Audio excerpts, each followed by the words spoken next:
So now I want to ask you about your DJ collective, Hmm. Pho the Girls, Hmm. and you have a documentary coming out Yes. on Friday, right? This Friday. This Friday. Yeah, yeah, yeah. Can you tell me a little bit about the group and then also about the documentary? Yeah, sure. So about like 2 years ago, I mean, and the main reason why I came back to Vietnam was to try and do this. Really, was to teach women or non-binary people how to DJ, or just kind of make it known that as an Asian woman, you can succeed in the music industry or the creative music industry, as I Mm, feel like there's not a lot of Asian women in the industries. And particularly just having Asian parents, because they don't really understand if you want to do arts or music or anything like that. They're not so supportive. mm. So I started that, and then I just started doing introductions and teaching women how to DJ, and then started those for the girls. And then a few of them end up actually continuing to DJ. So then we started the collective for the girls, and we just started playing at venues and things like that in Hanoi. And yeah, everyone was really supportive. The venues, the people, and the girls. Like even if they just wanted to try it, they were more than willing to just try. Mm, So I guess kind of like learning that part of it, because I grew up Asian, but I was still born in Australia. mm. Both my parents are Asian, but in that kind of way, we still connected in a sense that we had the same thoughts, growing up, on like whether this can even be viable as a career, Mm. which in a lot of Asian countries, and that's what we kind of find out in the documentary, is that a lot of parents don't want us to really do it. My mum would prefer me to work at a bank than, me working online from home. Like she just Mm. doesn't Mm. really kind of understand that concept. And a lot of girls in Vietnam feel the same way. Mm. So it kind of addresses these kind of issues, and me introducing it to Vietnam and the reactions, the experiences from the girls as well. And yeah, especially from the local girls, how can we change it, to see more Asian women performing and DJing and things like that, because there isn't many in Vietnam. So yeah, we kind of address those kind of issues.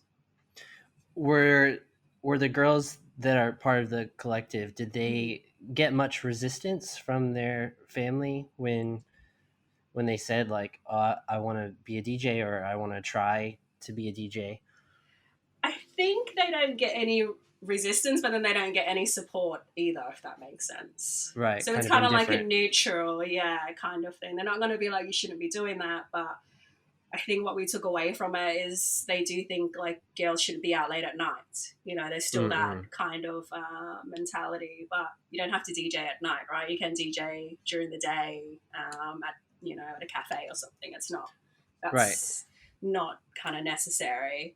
So yeah, but Further Girls is kind of like a mixed group, with locals and expats as well, or people who have lived in Vietnam for several years. Right. So yeah, so it's been quite nice, because personally we interviewed people who did the introduction but didn't go further. And some of them are in the art industry, and some of them are accountants and things like that. And what we learned is that Further Girls kind of bridged the gap between music and the art scene, and it just brought different kinds of people together. Whether they wanted to take it professionally or not, they still had something kind of in common, which was Mm. quite cool. Hmm. And with the documentary, was that all filmed in Hanoi? Yeah. Hmm. Yeah, Okay. our films in Hanoi. We had a few issues with like lockdowns and stuff like that, and but we managed to have some live footage of us performing, and yeah, so that was good. Okay. Hmm. And is the collective continuing while Yes. you're not there? Yeah. Yeah. Yeah. They're still, well, hopefully when things are getting a bit better in Hanoi, but the clubs and bars are not open yet. So they're still there, and I'm sure when things are better, they're gonna continue on without me. And how many people would you say are involved right now? Just like a guess, if there's Who not are exact like number. actively play. I mean, the group itself with the girls who actually tried playing is about 20. Oh wow. But there's not many local girls. There's only a few of them. Mm. Um, But that's before COVID. There were so many Vietnamese girls interested. But I think when COVID kind of happened, the reality changed for quite a lot of people, you know? So they couldn't Mm. kind of, for me anyway, I think they couldn't spend the time on something like this because it's something that does take time. You know, DJing is not something that just happens straight away. Right, and I guess it's not cheap either Hmm. because of the equipment. So Yeah, exactly. So yeah, my equipment is still there, and they're more than welcome to use that in Hanoi as well, which is good. right. Well, Mm. that sounds really cool. Thank you. I I have noticed from some places I've been, from like high end hotel bars, like Hmm. five-star hotel bars, to clubs, there Hmm. are often Asian women. I don't know Hmm. exactly if they're Vietnamese, Hmm. but I've seen Asian women in different Hmm. places. But I feel like there's kind of this thought that Hmm. they aren't necessarily using like DJ skills. They're kind of Hmm. just pretending. Yeah, so Uh, that's yeah another thing that kind of comes up in Vietnam is a lot of the women DJs are called sexy DJs, you mm, know. And I got into like a grab bike one day, and the guy was like, "What do you do?" And I'm like, "Oh yeah, I DJ." And he looked at me, and was just like, "Oh, you don't look like a DJ." And I was like, almost offended because he's kind of like saying I'm not attractive enough to be a DJ. But there's also that stigma as well, and that's also why a lot of Vietnamese women don't do it because of this kind of conflict. Yeah. right. And, yeah, Mm-hmm. and I'm sure that's hard to change Mm-hmm. in people's For sure. minds, Yeah. because I mean, if you look at famous artists of any Mm-hmm. kinds, usually they're attractive. So it's Mm-hmm. like, Yeah. why does that have to Yeah. be a negative stereotype? Exactly. Well, that's kind of how I feel as well. And then I also feel like props to them. You know what I mean? They're still. I mean, it's not something that I can do, but I feel like if they're still putting on a show, you know, so they Mm, are performing, but just in kind of like a different way. And if they can right. do it, then that's amazing, you know. That's still I feel like a plus, but at the same time, that's kind of what the Vietnamese women kind of address. Like we don't want to be seen as that, and then they also think they can't be it because they're not classed as like sexy or whatever as well, unfortunately. Mm. Mm-hmm. And with these kind of gender views in Vietnam, do you Mm-hmm. think it is improving overall in Mm-hmm. society? Like since you first came to Vietnam, or from your experiences Mm-hmm. being Vietnamese in Mm-hmm. general, Mm-hmm. do you think that is improving here? Yeah, it's definitely improving, I feel like.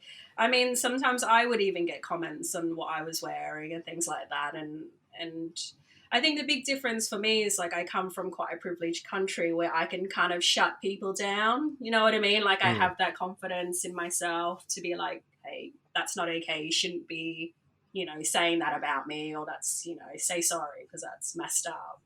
mm, There is quite a lot of defending that you have to do, and I think a lot of people in Vietnam, especially women, don't have that, and they shouldn't have to. You know, they shouldn't have to justify themselves all the time. So I'd say it definitely is getting better. And yes, they still kind of have to care about how they dress, but if they're good, and they'll get booked, and people mm. just overlook it. But unfortunately, it is the first thing that they kind of think of. But it is better. It's definitely getting better. Okay, well that's Mm-hmm. good. I Mm-hmm. feel like it's kind of a pioneering Yeah. sort of time. Yeah, it's not. I think that's something I used to get quite frustrated about as well. You know, I'm just like, oh, what's going on? Am I even doing anything? Like, what am I doing? You know, and sometimes the girls would get a gig and the venue owner would be like, oh, they were crap or they were not good and blah, blah, blah. And it's just like, we live in Vietnam and it's a place where people can grow, right? So Mm, if you give these girls a chance to play live, because you can only get better if you play live, you don't get good playing at home and practicing to yourself. It's just not how right. it goes. Then they will get better. But if you don't create that supportive environment, they're not going to. You know, they're not going to build the confidence. They're not going to find that support. Then they're not going to get better. So yeah, I feel like Hanoi was really good with it sometimes, but there was a lot of ego, I think, and there's a lot of male DJs, so Mm. it can be like a bit of a conflict as well.